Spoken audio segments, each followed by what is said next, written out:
এই মুহূর্তে তুমি কোথায় বসে এই ভিডিওটা দেখছো গুগল সেরা জানে। এমনকি শুধু এটা না, তুমি আজকে কি কি সার্চ করেছো, কি কি ভিডিও দেখেছো, কোথায় কোথায় গেছো, সব কিছু গুগল জানে। তো আজকের ভিডিওটা শেষ পর্যন্ত দেখলে তুমি নিজেও অবাক হয়ে যাবে, কারণ আজকের এই ভিডিওতে আমি তোমাদেরকে বলবো গুগল এই সমস্ত সব কিছু তোমার সম্পর্কে কিভাবে জানে আর কি কি জানে।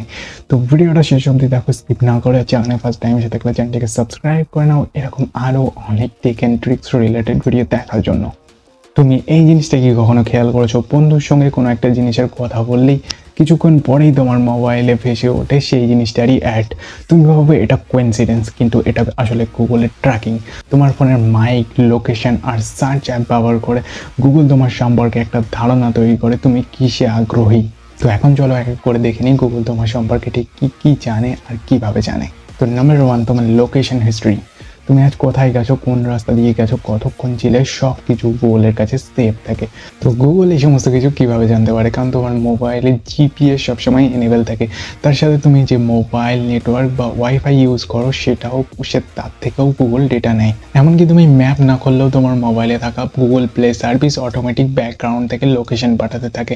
আর এর জন্যই গুগল তোমার সম্পর্কে একটা পারফেক্ট টাইম লাইন বানিয়ে ফেলে।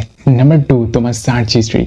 রাত 2টোর সময় তুমি মোবাইলে কি সার্চ করছো, কোন ওয়েবসাইটে দেখছো, কি ভিডিও দেখছো, সব কিছু গুগলের কাছে রেকর্ড থাকে।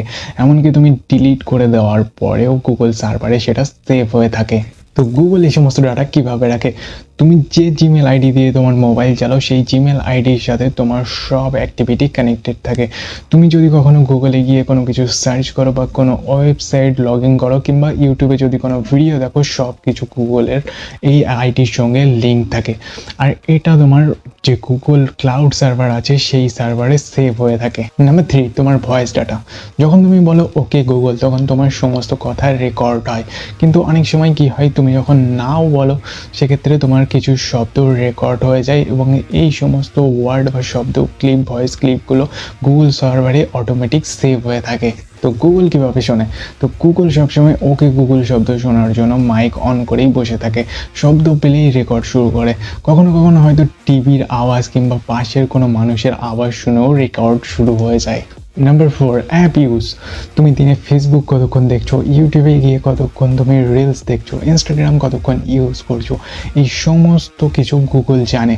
আর এই সব ডাটা দিয়ে গুগল তোমার সম্পর্কে জানতে পারে যে তোমার হ্যাবিট কেমন।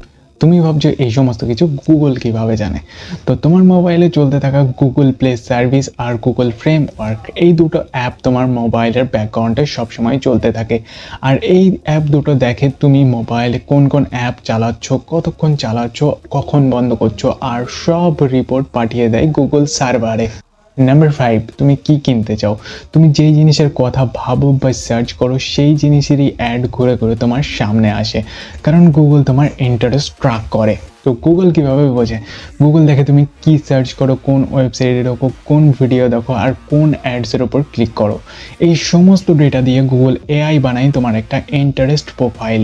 তারপর সেই অনুযায়ী গুগল তোমাকে অ্যাডস আর প্রোডাক্ট দেখায়। এই সমস্ত ডেটা দিয়ে গুগল তৈরি করে তোমার ডিজিটাল প্রোফাইল। মানে তুমি কি পছন্দ করো, কি অপছন্দ করো, তোমার দুর্বলতা কিসে, এই সব কিছু অ্যানালাইজ করা হয়। তারপর সেই অনুযায়ী তোমাকে অ্যাডস দেখানো হয়, কন্টেন্ট দেখানো হয় আর তোমার সিদ্ধান্ত ইনফ্লুয়েন্স করা হয়। তবে ভাই ভয় পাওয়ার কিছু নেই, কারণ গুগল ট্র্যাকিং বন্ধ করারও উপায় আছে। আর পরের ভিডিওতে আমি তোমাদেরকে দেখাবো স্টেপ বাই স্টেপ কীভাবে তোমরা গুগল ট্র্যাকিং বন্ধ করবে। তো ভিডিওটা যদি ভালো লাগে তাহলে আর দেখা হচ্ছে নেক্সট ভিডিওতে। Thanks for watching.